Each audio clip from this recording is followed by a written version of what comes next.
And welcome to AYV Radio 101.7 FM, AYV Television, Channel 33, and online on www.ayvnews.com. This night program, The Hot Seat, and I don't waste no time. The first show we get a special guest. I'll just read a little bit background about him, then Ningo tell you about himself. We get Dr. Peter Baofu. I'll read this. He's an American visionary and author of 150 new theories and visions in 180 scholarly books as of July 2023, and numerous articles to provide a visionary challenge to conventional wisdom in all fields of knowledge, i.e. the social sciences, the formal sciences, the natural sciences, and the humanities, with the aim for unified theories of everything, together with numerous visions of future histories in relation to the mind, nature, and society and culture. Anyway, welcome, Professor. Thank you for having me. All right. I don't know if you can just add a little bit of that introduction for people to know you. Where were you born? They're watching you right now. Yeah, I think you have made a wonderful introduction already, so there's not much that I can add except to say that I have been in more than 160 different countries by now as part of my global tour to have an understanding of humanity, not just by reading a book, or for example. And I do that not because I want to understand one culture, one ethnicity. I just want to understand all of them because I'm a global thinker, and I want to provide some solution to global problems, and that's why I have provided more than 100 and different visions of the human future, and they are about the entire humanity. It's not about one culture, one society, one ethnic group, one race, one gender. No, about all of them. That's why I'm here. Okay. So now you said you've, written over 150 books. I don't know if I'm right. 180. And 150 visions and theories. You wrote all those books alone? Yes. So tell us how. Well, that is a I certainly do not recommend anyone to do that because you really have to sacrifice your life. You have to spend day and night doing nothing. And focusing on that, you have to sacrifice. You must not have a family because otherwise you don't have the energy and the resources and doing all of this. And you have to do it not just for 1 week, year after year after year after year. I have been doing this ever since I was young. What do you really want to achieve in doing this? Going to different part of the world, and even when you've even written 180 books, why do you really want to go to other part of the world to do that?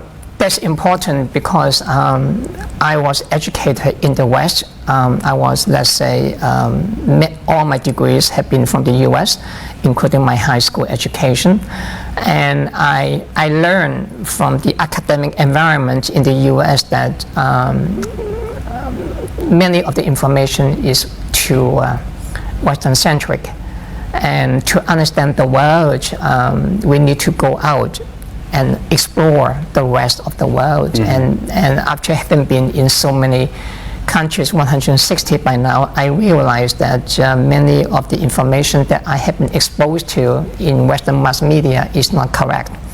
So there is a way to enlighten you, and that has consequences because then you can understand the world much better, and then you can provide some solutions which will work much better than otherwise. Are you saying that some of the information the Western media are giving out there, it's not correct to what's happening originally on the ground? Yes, by the way, because I have been in so many countries now, it's not just true for the US, it's true for almost every other country on earth. Each country that I go to is always have their own way to look at the world, and they think that their vision, their world view is true, and the other one is not. And this is true about every country that I go to. So one way that I have learned is that I do appreciate the environment that I have been in the US, but I also understand the negative side of it. So if I go to Africa, go to China, go to Germany, it's the same issue again. Okay. What's the negative side of it? The negative side is what I just mentioned. The wrong information.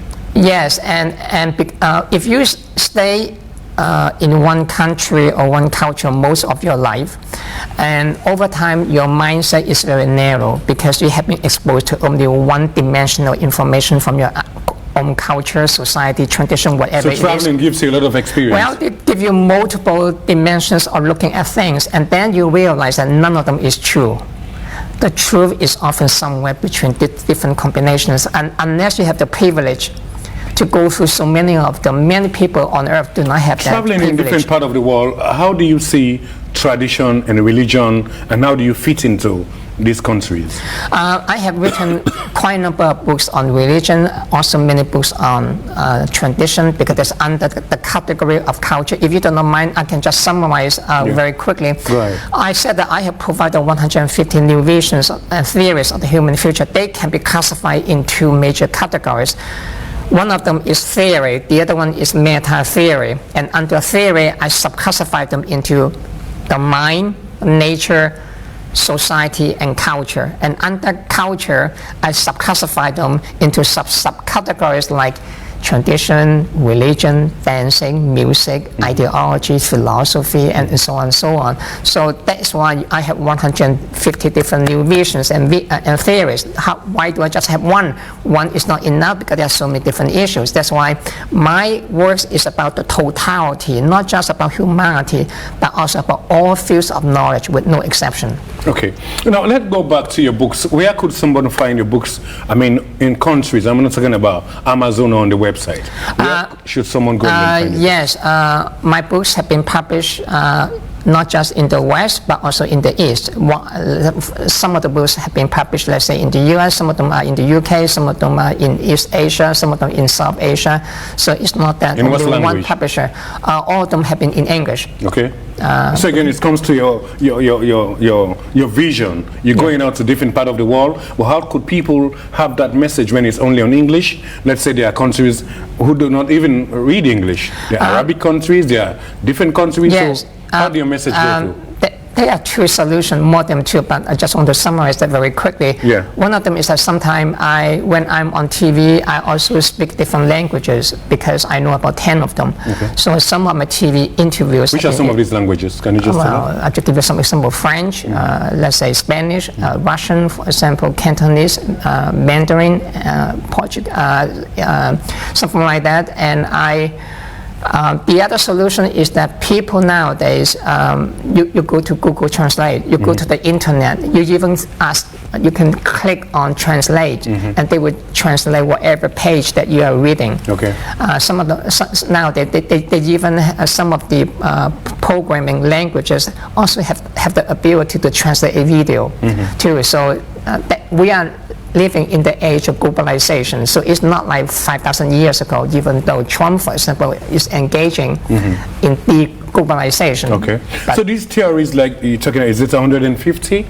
Yes. The vision. I mean, how many countries more? You were talking about going to more countries. I mean, do you have a timeline? Which country you should end up with and how long it should take? No, I normally I don't do research like this because then you limit yourself. Normally I'm very flexible, and in fact it's one of the most important things for anyone who want to do any research in foreign countries and also traveling too. If you plan too much, organize too much, and you are too rigid and too inflexible, then you often end up not getting what you want to get. So you must be flexible. At the last minute, you must be willing to cancel or reschedule, because that's very important to do. And so who is financing your trip? Like you mentioned, you've moved to 180 countries all over the world?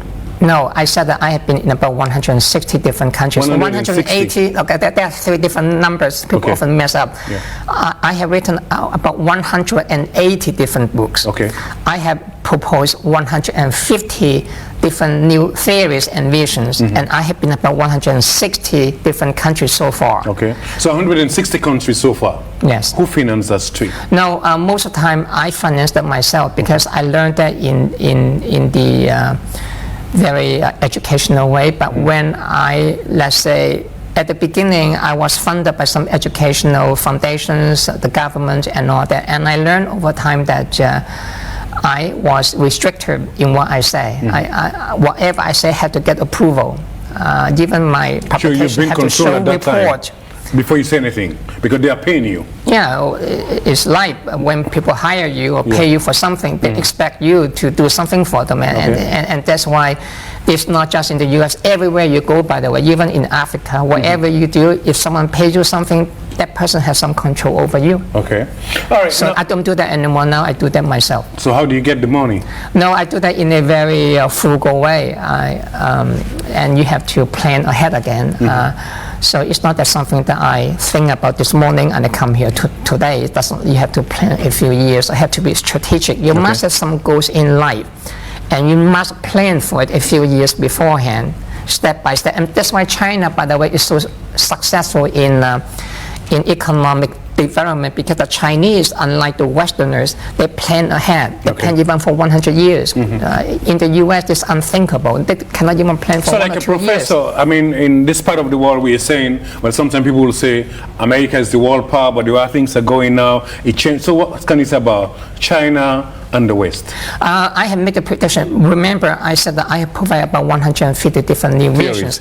One theory, one vision is I predicted in 1995, about 30 years ago. At that time, I made a prediction that China could become the dominant superpower on Earth, not the U.S. A few years later, I wrote another book, another theory. I also proposed that China and India would become the dominant superpowers on Earth in this century, not the U.S., not Russia, not Japan, and not anyone else, and they would be the dominant. So, and then I make another prediction a few years ago, another theory, and I said that there is a second Cold War emerging between China and the U.S., but that's only temporary. We are in Cold War II, but we are moving now to Cold War III. What's that Cold War for?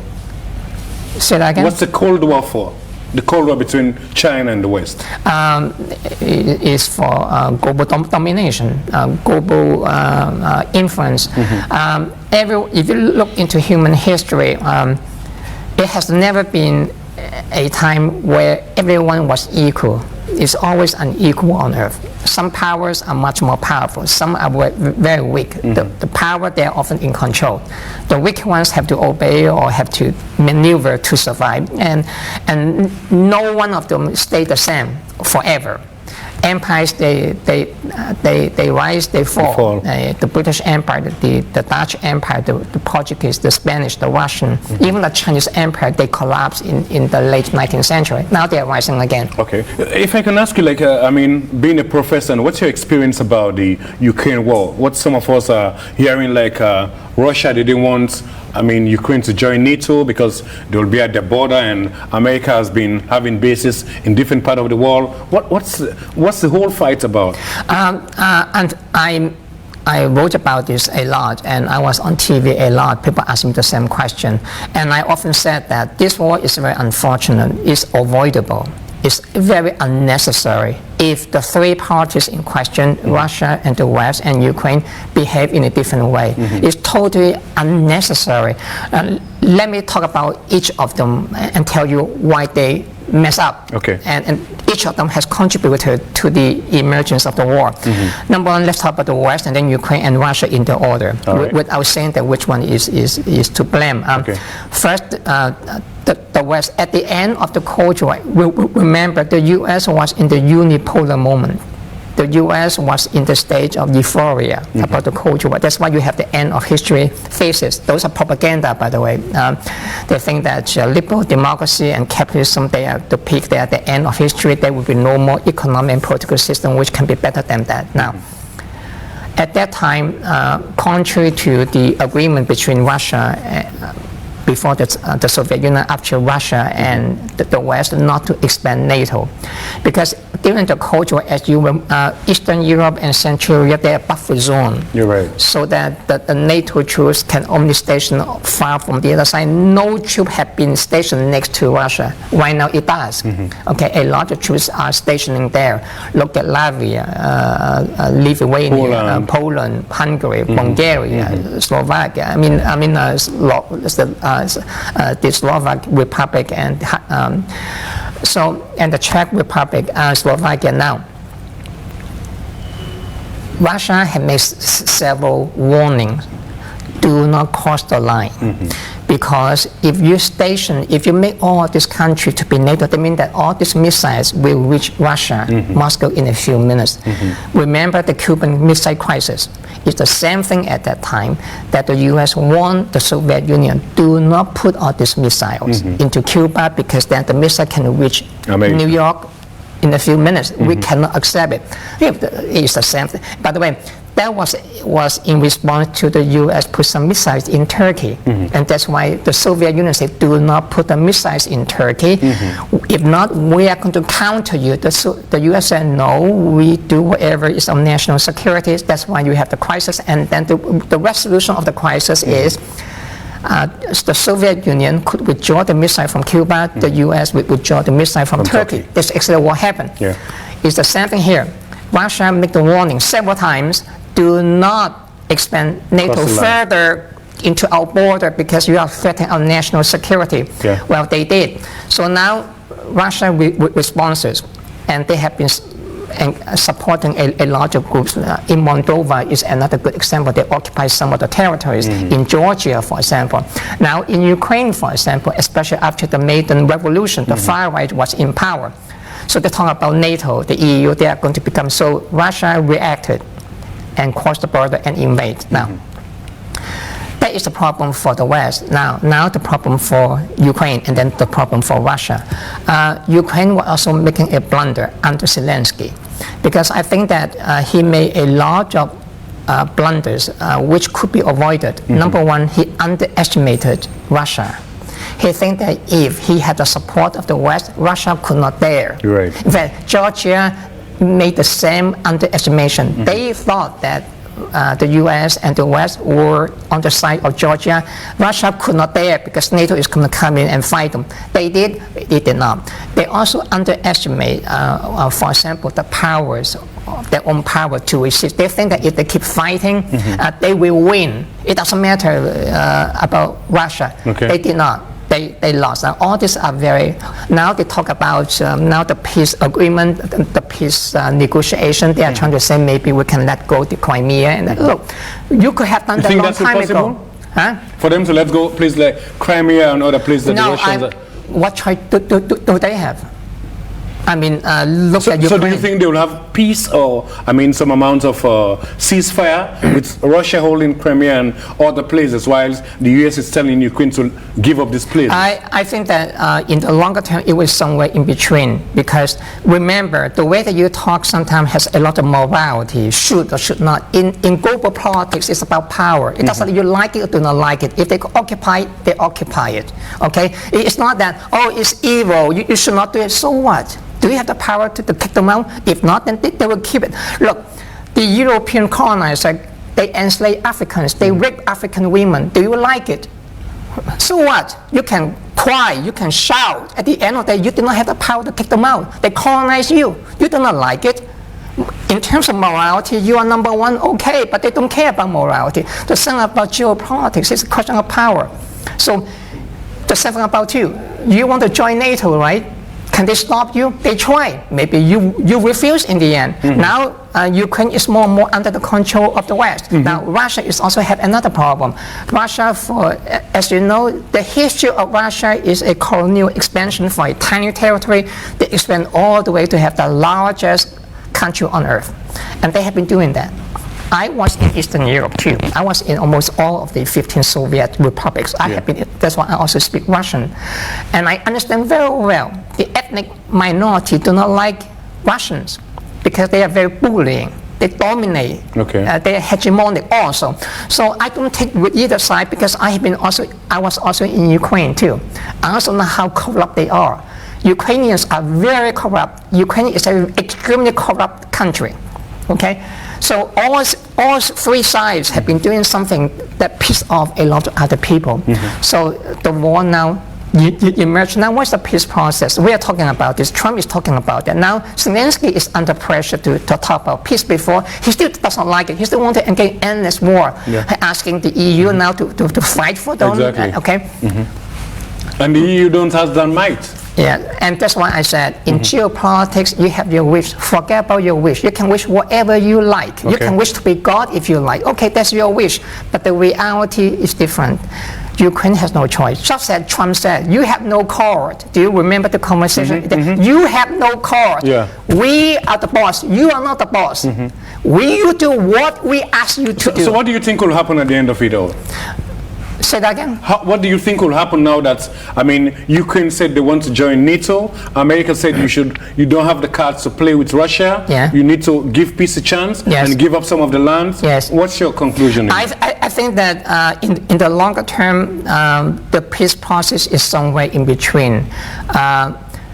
Ukraine, however, the wish is they can fight, but they will not have the power to take back Crimea and the territories. Those are gone. The Russia is going to occupy them, and not only that, the more they attack Russia, the more Russia want to have a bigger buffer zone. Now, do you know that they attack Kurds in Russia? Now Russia kick them out, but Russia say, because now you attack Kurds, now we want to have a buffer zone too along that. So the more you attack, the more they want a bigger pie, a bigger piece of the pie. So this is why I said each side is making a lot of blunder, and war has killed a lot of people. So as a professor, what do you think? I mean, when you're watching Ukraine, you see this is going on the other side, the Israel and Palestine and America. What's your take also on that? The case in Palestine is a bit different, but it's also the same logic. It's a question of different power blocks competing with each other.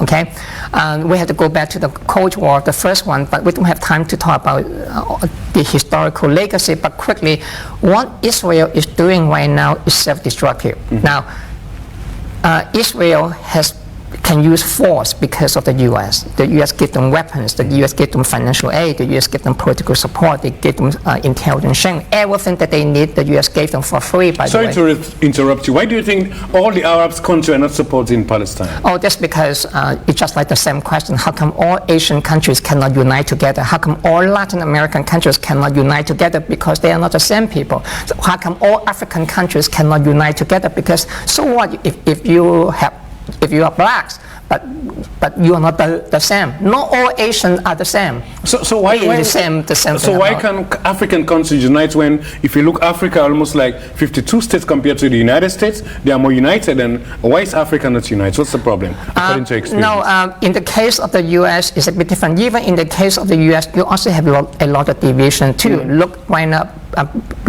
between MAGA on the far right, and Wogo, whoever on the far left. They cannot even speak. I mean, you have anti-Trump, you also have pro-Trump. It's better than Africa. Well, the same thing about Africa too. In Africa, you have a lot of different groups, for example, and that's why you have so many political tribalism, political nepotism in Africa. In African societies, they are very divided.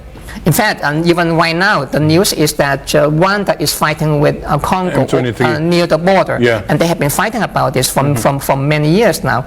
Look at Somalia and Somaliland, for example, Ethiopia, Eritrea. I can go on there. You have a long list of people. Even within each country, you have civil war. Nigeria, you have the, all this kind of. So why do you think this fighting within African countries? What's the problem? Is it the different tribes or traditions? What do you think is the problem? There are a lot of different combination, but the deep root problem about all of this is human greed for power, for wealth, for example, for a lot of things. So I want this, you want that, and we cannot come to terms about that. So the only solution left is that, you know what, I'm going to kill you, you kill me, I take over, or you take over, and all that. We are fighting until we win. This is exactly why Israel is tempted by that power, because of the support of the U.S. now, but things are changing because there are two things. That's why I say it's self-destructive.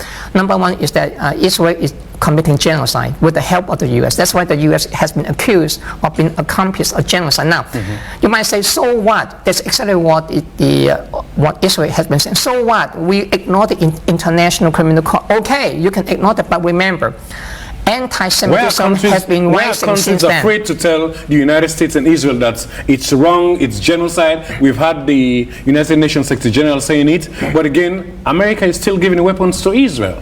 Well, why are countries afraid to tell the West that it's wrong? Look, it is very easy. If I were a criminal, I rob you. Okay, you say, please do not rob me. It's wrong. It's bad. Do I care? No. If I were a rapist, I rape you. You say, don't rape me, it's bad, it's evil. Do I care? There have been so many criminals, robbers, thieves on earth, terrorists. They kill so many people. Do they care about your morality? You are preaching about morality. They don't do this, give this back to me. They don't care because that's their own colonial expansion. As I said before, you look at the European colonizer. They come to Africa, elsewhere on earth. They colonize you. They rape your women. They control everything. Do they care about your morality? Don't you think maybe it's less than about colonialization is still happening? Yes. And slavery? Yes. Maybe it's civilized? Yes, but the second solution is that I have not yet finished the first solution. The reason it's self-destructive is because now anti-Semitism has been on the rise. Okay? People become anti-Semitic is not for no reason. The more Israel commit genocide, killing other people, ruthless and merciless, people know. And the more they know about it, the more they will oppose you. And more you become isolated. Look at Israel has been isolated in the United Nations General Assembly. It does matter internationally because in the long term you become isolated. And everywhere you live, if you are Jewish, you feel not safe because people will come either burn you or attack you or call you names or do all kinds of discrimination against you. You become self-destructive, and more people, even South Africa now is putting the case of genocide with this international criminal court. You see, even African countries now are reacting toward you. Even China now is even become more sympathetic. Even those people who are not your enemies, even some allies, for example, I think, what's the name of that country? I do not remember. It's an island or something in Germany or UK now is talking about recognizing Palestine as a nation state. Now, as you know, Israel doesn't care about the two-state solution. Israel doesn't want peace in the Middle East with the Palestinians. They want to kick them out. That's the greater Israel ambition. That's why they try to kick out the Hezbollah in Lebanon. They are occupying the Golan Heights in Syria. They are trying to do the same thing, let's say, in Gaza and the West Bank. They want to kick them out. They control everything, expand the territory, as they have been doing. So now the second solution is that the international global order has changed. Now more and more the West is in decline. So Israel cannot expect the U.S. to be continue to help like this because more and more that kind of power is taken out. That China is a good example of China become more and more important in the Middle East. That means that there is hope for the solution of the Palestinian problem because more and more China will come in.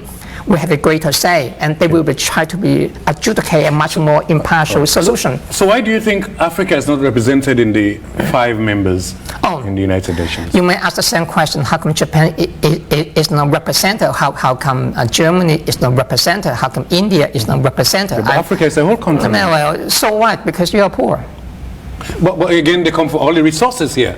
So what's your definition of poverty? Okay, look. In international relations, it's not about your resources that you have in your land. It's a question who control them. Okay. How you can use that to build the power so that people can become afraid of you. If they do something, you will say, I have this power, I can fight you now. But Africa doesn't have the power to fight back. You have the resources underground. Yeah, you have a lot of oil, diamond, minerals, whatever. So what's your take about some African countries, for example, like Ibrahim Traore, trying to stand out, kick some, the colonial masters out and making use of their own resources? And then at the same time, we're hearing about the West coming to find ways to fight him and all this. Remember the books that I told you that I wrote about 30 years ago and another one about 25 years ago? I said that the West is declining and we are moving into a new world order. Okay, we are moving into that direction right now as we are speaking. So, and the case of Burkina Faso, Mali, and Nigeria is a good example that the French control in Western Africa and Central Africa, in this sense, is declining. France is really losing the control. They have been trying to hold it for a long time, even after political independence. They still try to control you. In many ways, it's not just they have military bases. You are still using the French francs, the currency. You are still speaking French. Many of them become Christians. You are still reading a lot of textbooks in school, which are either French or Western. In many ways, they are still controlling your mind. You are not free yet. So in the case of Burkina Faso and Mali and Niger, that is a first step toward that direction, but there's much more can be done about that. That's why they have the support of the local people. But the US and France, of course, are not very happy about it, and that's why France have been trying to assassinate him many times since then. In fact, there's still another assassination attempt last week. Yeah. You see that? So what's your take about the division, the world order? Now it's going to China, or it's going to the east? Yes. China, Russia, India, then the United States, Europe, and other places. The good news for Africa, because we're in Africa, that's why I focus on Africa, is that there's good news for you, because for several hundred years now, the colonial powers, they don't care much about you. They come in only to exploit you, control you, enslave you, and all that. In the last 10 or 20 years, China has been helping Africa a lot. Look at infrastructure is a good example. I don't have the latest figure. I think there's more than $1 trillion that China has already invested into Africa. And many of those money, by the way, is not from African, because Africa does not have money. Otherwise, they could have done that themselves. They don't have the money, they don't have the, and China has been helping them. So how can Africa come out of this? Controlling their own resources, taking their own responsibility. Yeah, it's not just taking control of your responsibility. It's also a question of fixing many of the problems that you have. It's not the question of the outside power. Many what are the problems we have? For example, corruption is a good example. Insecurity is another example. In Africa, for example, you have many leaders that come into power. They often do not want to leave. Even for those who are democratically elected. Look at Rwanda is a good example. Paul Kagame, he has been elected, but we can argue how much those elections is fair. The point is, have been there for a long time, and people have been criticizing him, and has been very authoritarian. He does not allow anyone to speak out. So do you call that democracy? I was also do you call it democracy?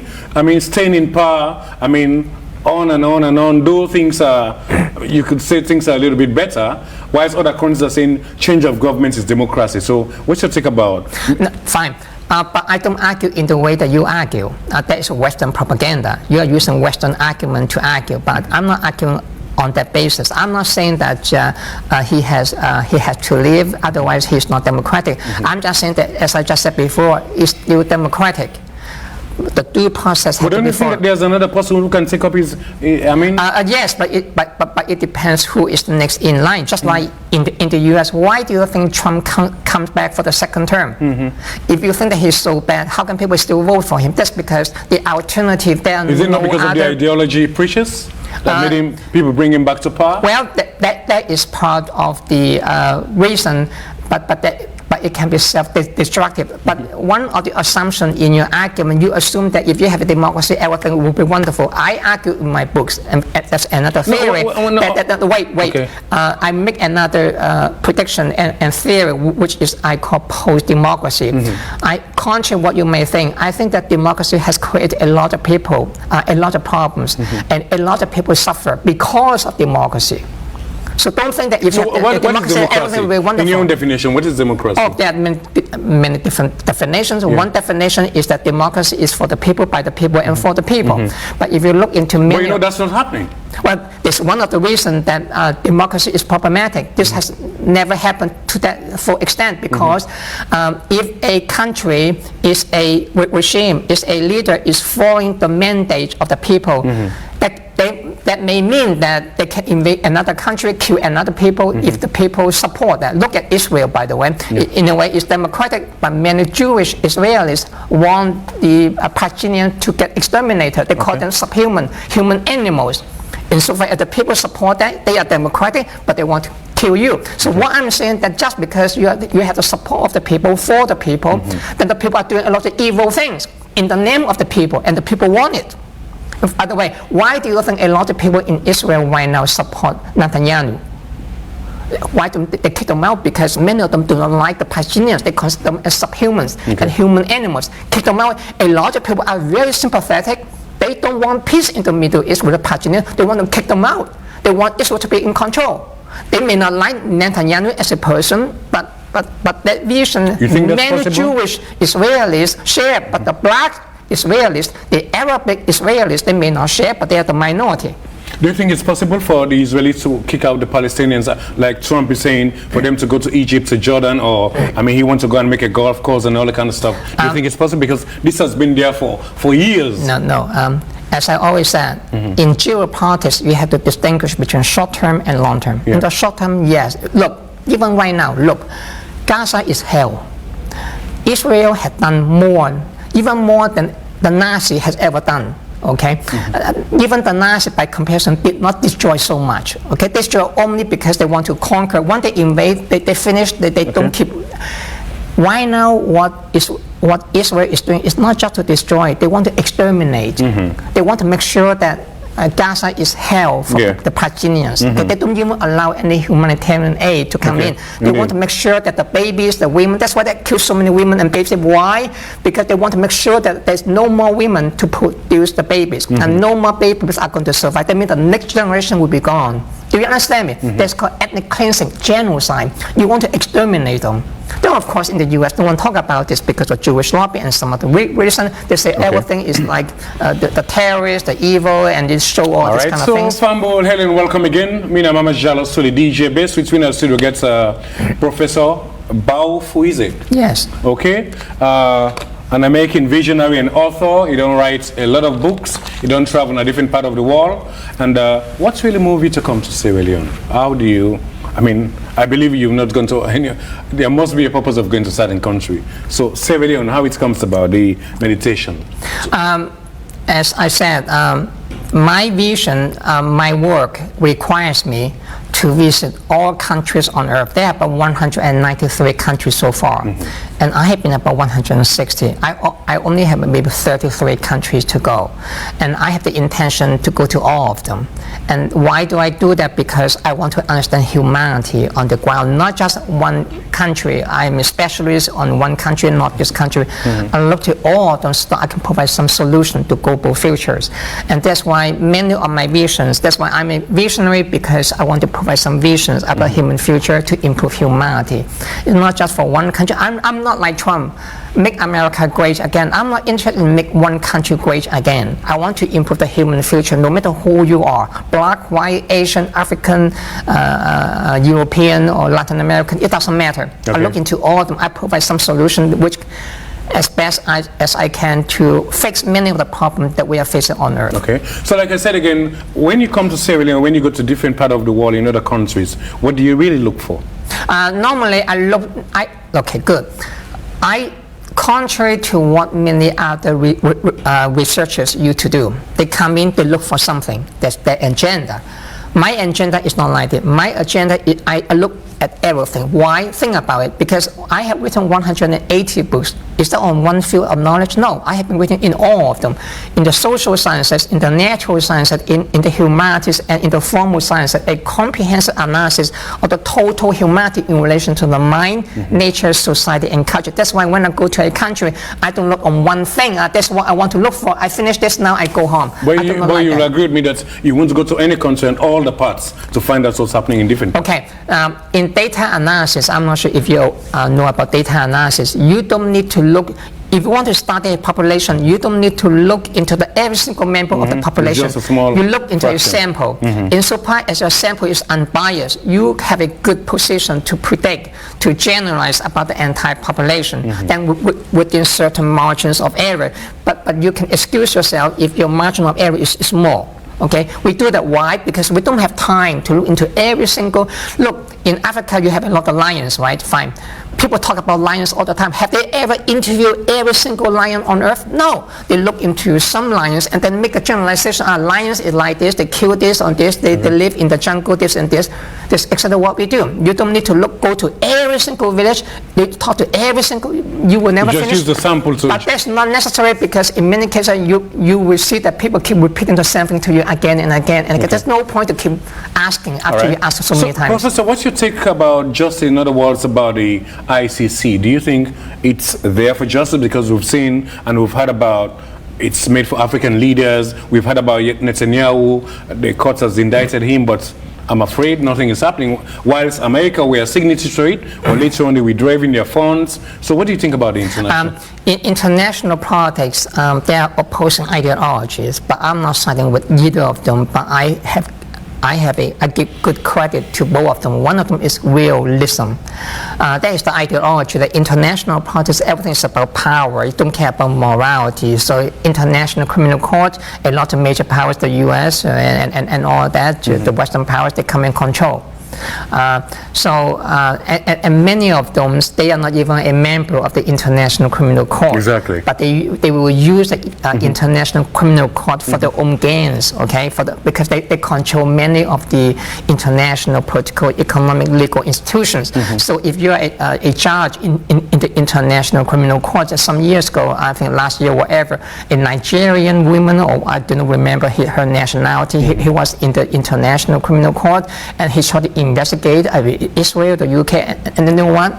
The UK, the Israel come in and sanction her and flatten her and take away, confiscate, and all of a sudden she withdraw herself and she resign.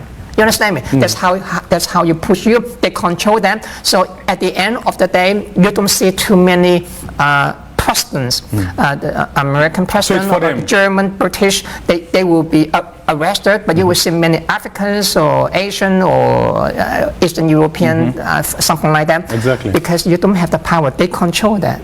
And you don't have it. So I'm not saying I like it. I'm just giving you the analysis of why this happened. You ask why. Now, but there's the opposing ideology about morality. It's called the idealism.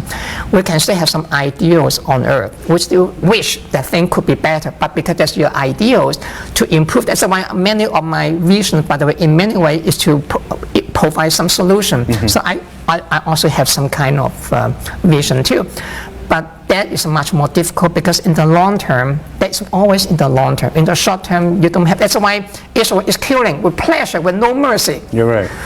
In the short term, but I'm saying that it's self-destructive, meaning that in the long term, all this is going to haunt them back. And more people now are become anti-Semitic. They are very, very fed up. Even for those people, they are neutral at the beginning. Now everyone knows about it. As soon as someone says Holocaust, someone says genocide. Yeah. Understand me? Even ordinary people, you see that this is called soft power. You think too much about hard power, to killing, bombs, tanks, okay. But soft power in many cases are even more important than hard power in the longer term.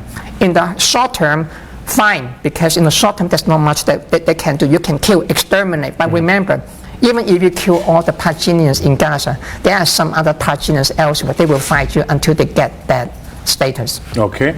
All right. Thanks. Maybe we'll have a few more, time to try to wrap it up. But again, I'll ask you about climate change. What's your take? Because we've seen so many destructions in different parts of the world. We've seen earthquakes. We've seen, volcanoes and all that kind of stuff. Different occurrences of climate change in human history.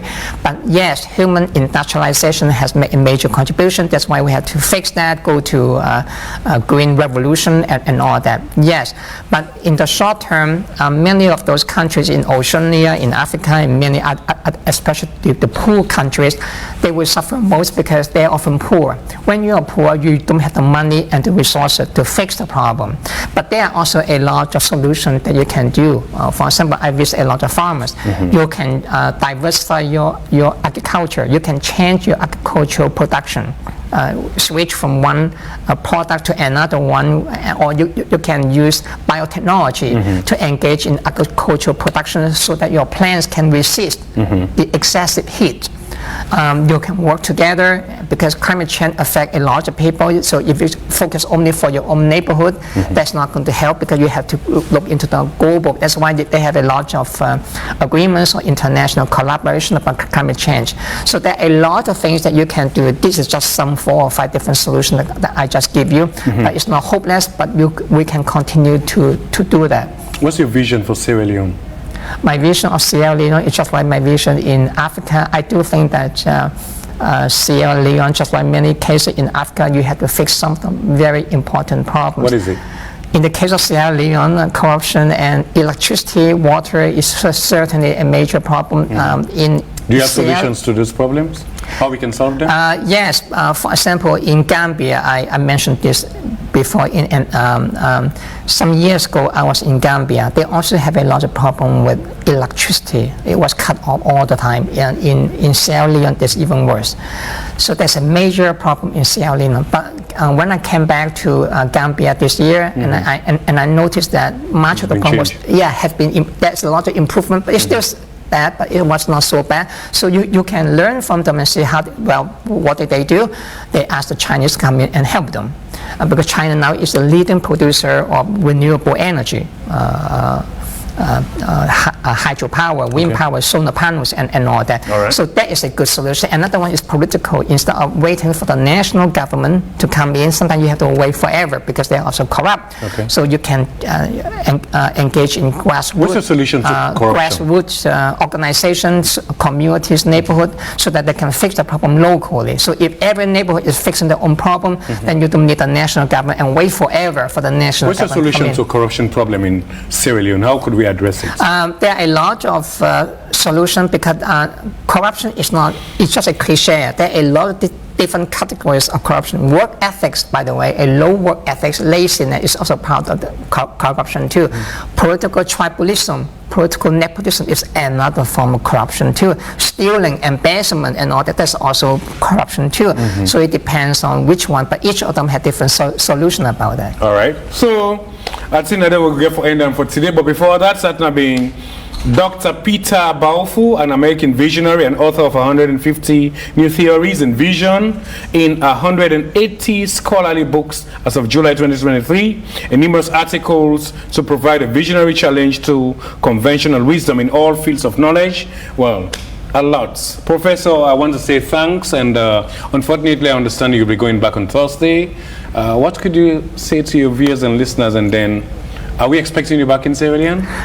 Maybe you should ask Sierra Leone is a nice God. country. Maybe you should ask God for the answer, because I never say never in life, but I might. Just many years ago, people asked me if I want ever come to Africa, and I said I'm not sure, but here I am. Not just one. Maybe I don't know if you like that question. What do you think about Sierra Leoneans and people other part of the world? I mean, are they friendly? Are they? No, yes, this is one of the things, one good thing that I have to say too is that people in Africa, especially over here too, are quite friendly and hospitable. Right. I understand there are a lot of problems, I understand that, but on the good side, for example, you will see much less of this if, let's say, if you go to some other countries. Thank you very much for having you. So, God bless you. Hope we'll meet again. Thank you for having me. It's a small world. Yeah. All right. So, family, that's it. This is the Hot Seat. This program, they come to you every Wednesday, 8 o'clock to 9 o'clock. If you miss it, go get a repeat on Saturday on AYV. Just